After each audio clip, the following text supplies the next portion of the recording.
So hey everyone, welcome back to the quick and very interesting tutorial. Where in this quick tutorial, I'm going to show you how you can create complex CSS filters visually in seconds. Now, in order to do it, all you need to do is simply open any of the browser you have, and here you have to search for CSS filters generator.com. You can see the right URL. Be very careful with the spelling of the URL. Once you go over there, and here you can see you can customize multiple settings from here. You can change the blur amount, the brightness of the image and multiple changes you want, and you can even change the image if you have one, or you can upload it or paste the URL for the same. And you can customize multiple parameters in the left side.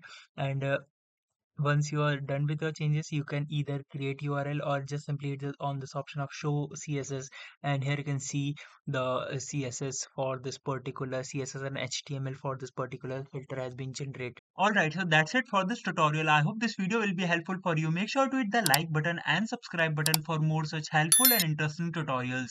See you in the next one. Take care.